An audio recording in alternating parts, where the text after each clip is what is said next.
Hi everyone, so today we'll be making baked feta with crispy gnocchi and sun-dried tomatoes.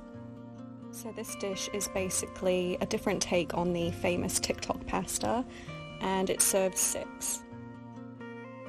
So to start, you're going to want to add 3 tablespoons of olive oil to a large baking tray, and just make sure the bottom of the baking tray is lightly coated in the oil.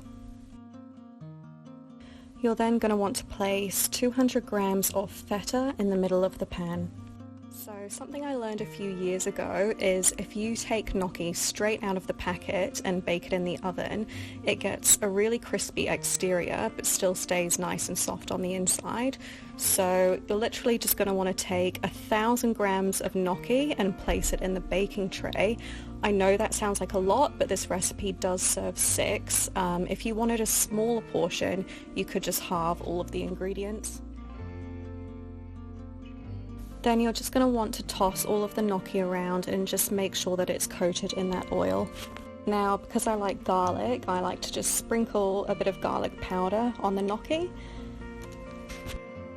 Next, you'll want to sprinkle around 25 grams of parmesan just over the gnocchi.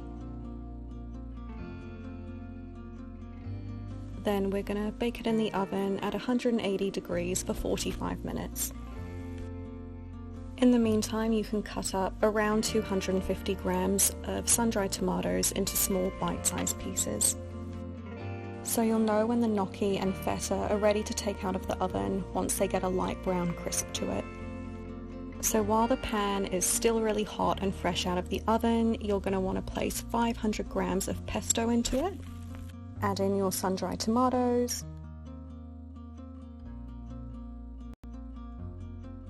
Break up the feta and add in 75 more grams of parmesan and make sure all ingredients are combined.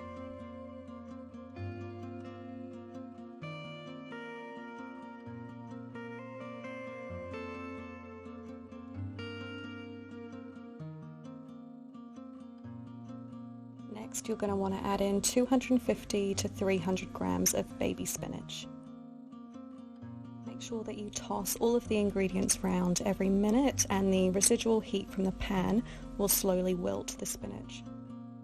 Now this next step is optional, but we like to add in some roast chicken just for extra flavor. Then add in a decent amount of pepper, but only a very small amount of salt because the feta is already quite salty. Again, make sure all ingredients are combined, and then you can plate up.